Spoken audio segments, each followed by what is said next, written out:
जे mains 2023 का question है। आपको कॉन्सेप्ट में मालूम होना चाहिए कि a प्लस बी की पावर n है तो जनरल टर्म लिखी जाती है टी आर प्लस वन, जो कि होती है एन सी आर ए की power n minus R B की पावर r। और एन सी आर क्या होता है? n factorial divide by n minus R factorial into R factorial. और इस क्वेश्चन में हमें क्या पूछा है? The term without X. Without X का मतलब होता है x की power 0 in the expansion of this is 7315। तो हमें वैल्यू ऑफ मॉड अल्फा पूछनी है, मतलब अल्फा की पॉजिटिव वैल्यू बतानी है। देखो, जब भी आपको कोई सी भी टर्म पूछी हो, यहाँ पे तो x की पावर 0 पूछी है, x की पावर -6 पूछी हो, x की कोई भी पावर पूछी हो, तो पहले इस में आप जनरल टर्म लिखते हो इस फॉर्मूले से। जब भी ऐसा कोई क्वेश्चन आए, x की पावर 2/3 है प्लस अल्फा बट्टे एक्स क्यूब होल पावर 22। अब देखो ये हो जाता है n, मतलब यहाँ पे n की वैल्यू आ गई 22। a हो गया ये, b हो गया ये, और टी आर प्लस वन का फॉर्मूला मैं यहाँ पे लगाता हूँ 22 C R N C R A की वैल्यू क्या, पहले मैं लिख ही देता हूँ, a की पावर 22 माइनस आर बी की पावर r। अब ए और बी की मैं यहाँ पे वैल्यू पुट कर देता हूँ। देखो 22 सी आर, ए की जगह क्या आएगा? x की पावर 2/3 की पावर 22 माइनस आर, बी की जगह क्या आएगा? अल्फा बटे एक्स क्यूब की पावर r। जब भी आपको, जैसे यहाँ पे x की पावर 0 पूछी है, जब भी कुछ भी पूछा हो तो x की पावर को एक तरफ रखो और जो कांस्टेंट टर्म है उसको एक तरफ ले, मतलब एक साइड ले जाओ। मैं तरफ का मतलब ये बोलना चाहता हूँ अल्फा की पावर r। देखो x की पावर 2/3 और 22 माइनस r, जैसे मान लो एक्स स्क्वायर इंटू ऊपर एक्स क्यूब है तो ये एक्स की पावर 6 लिखा जाता है। इन दोनों को मल्टीप्लाई कर दिया 2 इंटू 3 6। ऐसे ही इसमें मैं इन दोनों का मल्टीप्लाई कर रहा हूँ तो क्या आएगा? 44 माइनस 2r, और यहाँ पे बटे 3 आ जाएगा। और ये एक्स की पावर, ये क्या बचा? ये देखो मैं यहाँ पे लिख के बता रहा हूँ, ये बचा 1 बटे एक्स की पावर 3r बचा। इसको आप x की पावर -3r लिख सकते हो। जब भी अपॉन में हो तो ये ऊपर जाता है तो ये माइनस लग जाता है इस पावर के साथ, ठीक है? ये आपको मालूम होना चाहिए, ठीक है? मैंने फिर भी बता दिया x की पावर -3r।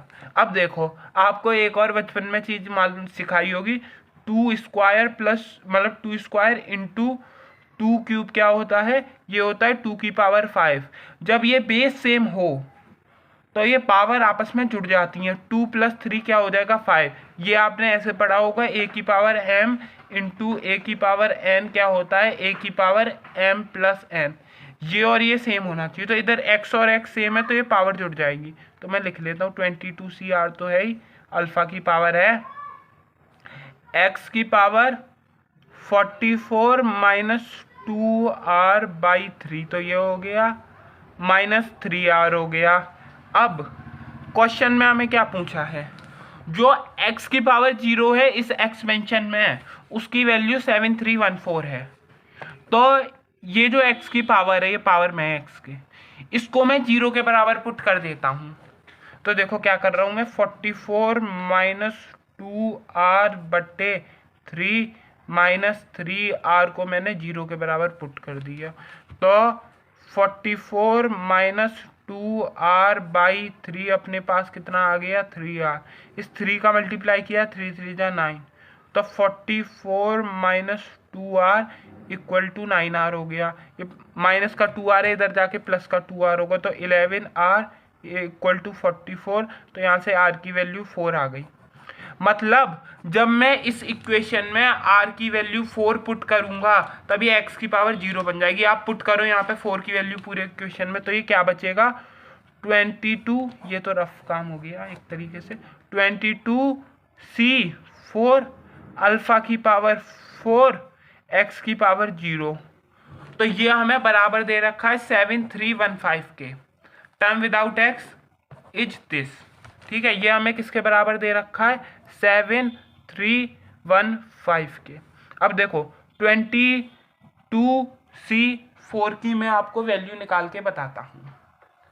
ये मैंने आपको एक जगह और बताया था, ऊपर अभी फॉर्मूला बताया था एनसीआर का। जैसे 22C4 है तो इसका फॉर्मूला क्या हो जाएगा, 22 factorial 22 minus 4 factorial into 4 factorial.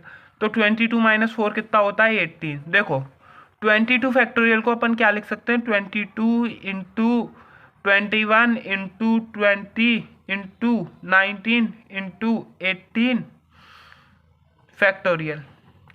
ठीक है, मतलब आप मल्टीप्लाई करके इसको 1 तक भी लिख सकते हो। मैंने यहाँ तक 18 फैक्टोरियल तक क्यों लिखा, क्योंकि नीचे 18 फैक्टोरियल है। जैसे 4 है तो 4 को मैं 4 इंटू 3 फैक्टोरियल भी लिख सकता हूँ, पर मैं इसको इंटू 2 इंटू 1, मतलब ये फैक्टोरियल है तो इसका मतलब ये एंड तक जाएगा, 1 तक जा सकता है। पर यहाँ पे 18 फैक्टोरियल से 18 फैक्टोरियल कट जाएगा, इसलिए मैंने इसको ऐसा लिखा है। ठीक है, अब देखो 2 यहाँ पे 11 बार कटा, ये मैंने काटा पीटी भी करके दिखा दी, वहाँ पे डायरेक्ट लिख देंगे।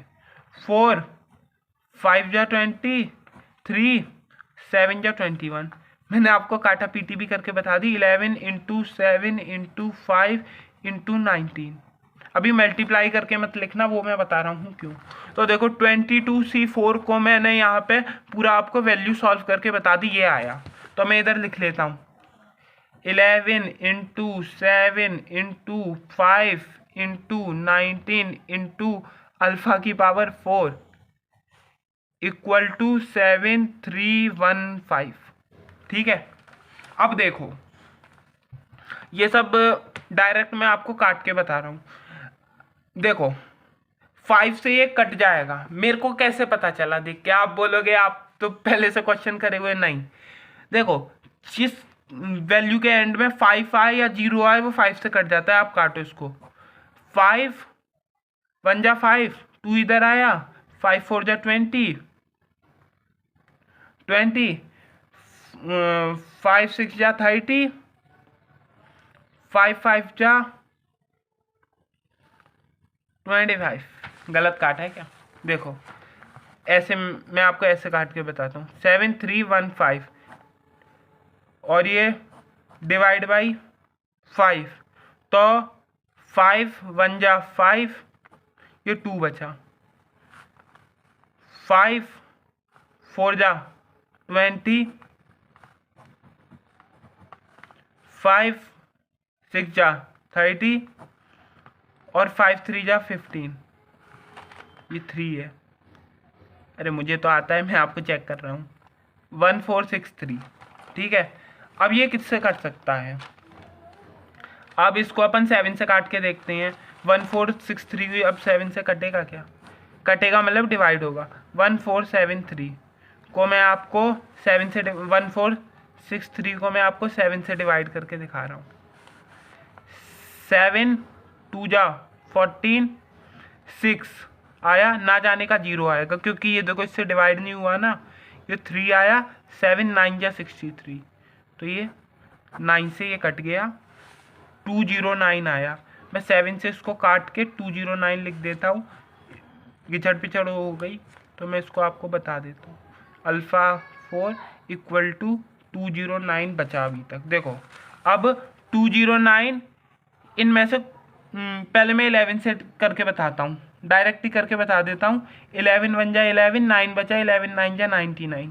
अब देखो ये 11 से तो ये कट गया, 19 से ये कटा 1 बार, तो अल्फ़ा की पावर 4 इक्वल टू 1 आया। मतलब यहाँ से अल्फ़ा की वैल्यू प्लस माइनस 1 आई। आप बोलोगे कैसे, देखो अल्फ़ा की पावर 4 1 है, तो अल्फ़ा स्क्वायर प्लस माइनस 1 हो जाएगा, तो ये -1 स्क्वायर के बराबर नहीं हो सकता, तो alpha equal to 1, alpha equal to plus minus 1। ये तो मैंने आपको ऐसे ही बता दिया है। तो मॉड ऑफ अल्फ़ा मतलब अल्फ़ा की पॉजिटिव वैल्यू क्या हो गई, 1। ये हो गया अपना फाइनल आंसर। Thank you.